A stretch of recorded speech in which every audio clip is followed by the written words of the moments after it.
Olhamos a história da União Europeia desde os anos da sua fundação e, como sempre, com Dom Manuel Clemente.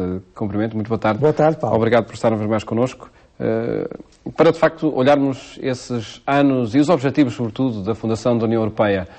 Contributo podemos acolher como para a história de hoje. E claro, para a história de hoje, que nós não podemos de paz, perder, não é? Que nós não podemos perder. Antes de mais, muito boa tarde a todos os nossos telespectadores que vão seguindo este caminho. E é um caminho comum, é um caminho este da Europa, a União Europeia. Chamemos-lhe já assim, desde a Segunda Guerra Mundial até aos nossos dias, a garantir-nos 60 anos de paz na Europa. O que é algo de extraordinário, porque nós não podemos esquecer que antes da União Europeia tivemos a Segunda Guerra Mundial, que foi, pelo menos na origem, e de algum modo, uma guerra civil europeia. Antes tínhamos tido a Primeira Guerra Mundial, 14-18. Antes tínhamos tido a Guerra Franco-Prussiana, 1870. Antes tínhamos tido tudo aquilo que significou o Império Napoleónico. Antes tínhamos tido as chamadas, pretextualmente, guerras da religião até ao século XVII. Antes, no final da Idade Média, tínhamos tido entre a França e a Inglaterra, mas envolvendo outros países, a chamada Guerra dos 100 Anos. Quer dizer, a União Europeia e tudo aquilo que anda à volta dela, e que por isso nós temos que estimar com todo o cuidado e envolvimento, deu-nos 60 anos de paz, não é nada vulgar, até porque estes 60 anos, com a chamada, e realmente, aceleração da história, talvez signifiquem mais de um século em termos mentais para os períodos anteriores. Portanto, a Europa, temos que olhar esta Constituição Europeia com todo o cuidado que ela merece e não a pôr em risco por qualquer espécie de desistência ou de precipitação.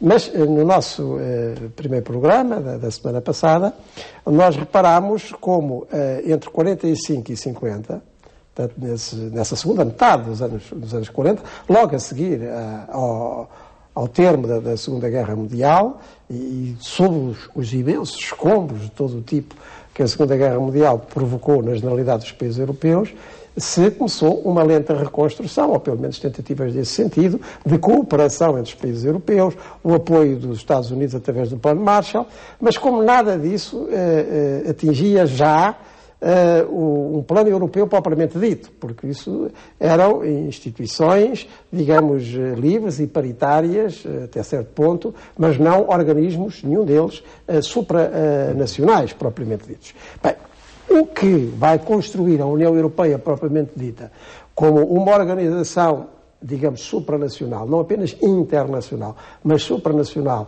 no entendimento, no projeto, na execução de alguns campos fundamentais da vida europeia, vem agora a partir de 1950 e terá o protagonismo fundamental de algumas figuras que também são figuras de primeira plana do catolicismo europeu e até mundial do século XX, como o caso de Schuman em França, o caso de Adenauer na Alemanha e o caso de De Gasperi em Itália. Mas podia dizer, sendo dessas nacionalidades, todos na Europa, porque é isso também que os unifica e os distingue. Não exclusivamente, por exemplo, o Schuman, e é importante que se diga, em todo o campo económico para a comunidade do carvão e do aço, que vamos falar já a seguir, contou com a colaboração do economista francês Jean Monnet, que é também uma figura de muito destaque na fundação da Europa. Mas hoje eu pedia ao Paulo para ler mais um texto do autor que nós estamos a seguir, vai-nos sugerindo estas reflexões e facilita para os nossos telespectadores também um certo seguimento conceptual, e que tem a ver com isso mesmo, com esse passo que vai além de organismos de simples cooperação económica e já cria instâncias propriamente europeias.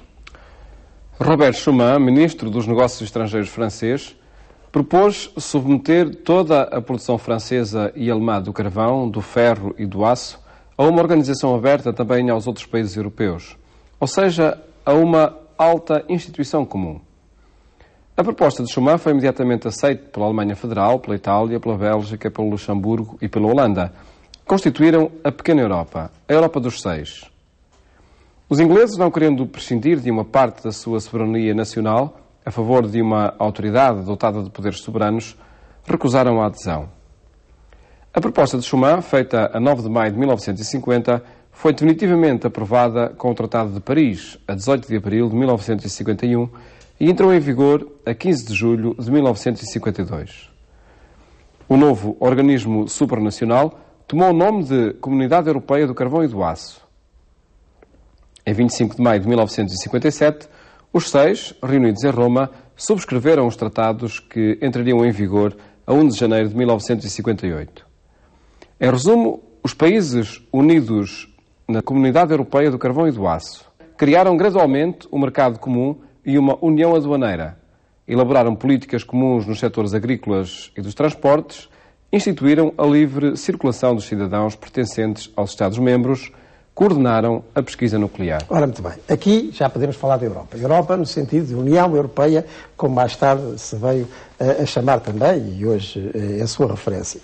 Então estamos já nos anos 50. Podemos dizer que nos anos 40 assistimos, até 1945, a essa imensa tragédia que foi a Segunda Guerra Mundial, começada em 39, como sabemos, e até maio de 45. E depois de 45 a 50 temos tentativas, e mais que tentativas, realizações de reconstrução económica, concretamente com o apoio do Plano Marshall e algumas organizações que, entretanto, surgiram. A partir de 1950, e com essa proposta de Robert Schuman, francês, vamos entrar numa organização europeia propriamente dita. Portanto, instâncias de resolução que são transnacionais e até supranacionais. São de governo comum entre vários países. Nós hoje dizemos isto assim muito facilmente, mas se nós nos referirmos ao que acontecia na Europa de meados do século, antes, durante e depois da Segunda Guerra Mundial, isto é uma coisa imensa.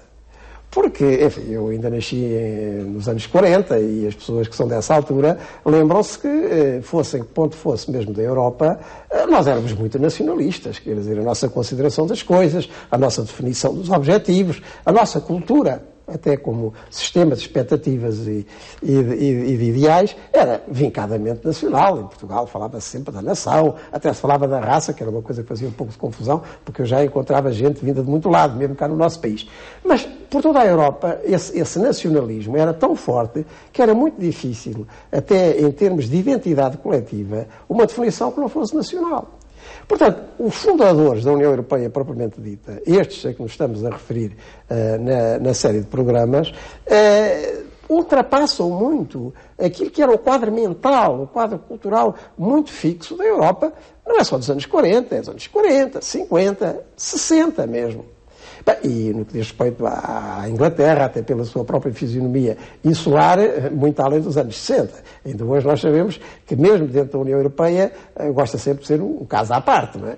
E no conjunto da Europa também aconteceu. E isto sublinha muito a grande envergadura destes homens, que são figuras de primeira plana dos respectivos países, são ministros, são gente muito responsável, são governantes dos seus países, todos eles, durante mais ou menos tempo, até foram primeiros ministros, e, no entanto, sendo francês no caso de Schuman, ou sendo alemão no caso de Adenauer, ou sendo italiano no caso de Gasperi, eram europeus, e já se sentiam como tais, percebiam que a sua nacionalidade, que obviamente não rejeitavam, era uma nacionalidade entre nações, e por isso esta internacionalidade europeia, que era de cultura, que era um sentimento básico, e que era também de objetivo comum, tinha que encontrar instâncias de organização que também fossem supranacionais. Isto é um passo, repito, gigantesco. Nós hoje nem percebemos bem o que é que isso significou de ultrapassagem da mentalidade corrente.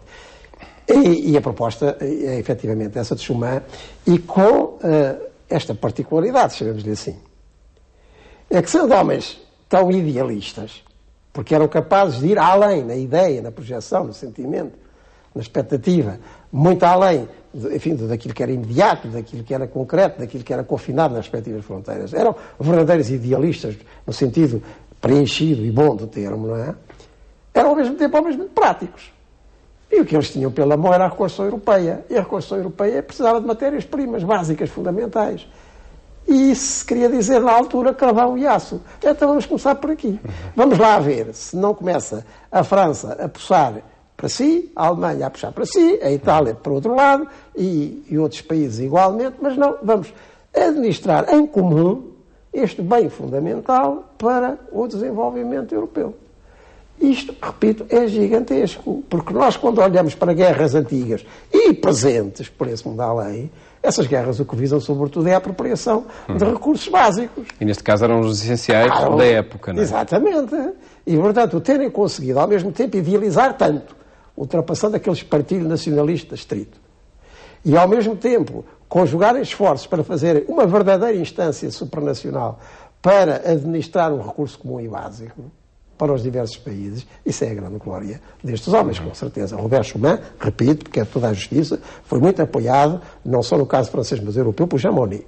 Mas quem dá a cara, quem é o plano, é efetivamente de Robert Schuman, e imediatamente apoiado por esses dois outros grandes líderes, Adenauer da Alemanha e de Gaspar da Itália, a que se associaram também os países do chamado Benelux, portanto a Bélgica, a Holanda e o Luxemburgo. E a Europa dos Seis. E a Europa dos Seis, e assim será até os anos 60, 70, enfim, basicamente é esse o núcleo da Europa. Até porque a Inglaterra, por as razões que já vimos, não adere e fundará uma outra organização, Portugal nessa altura também aderiu, que era a EFTA, que era uma associação de apoio económico, mas não tinha essa vinculação supranacional que a comunidade do carvão e do aço já teve.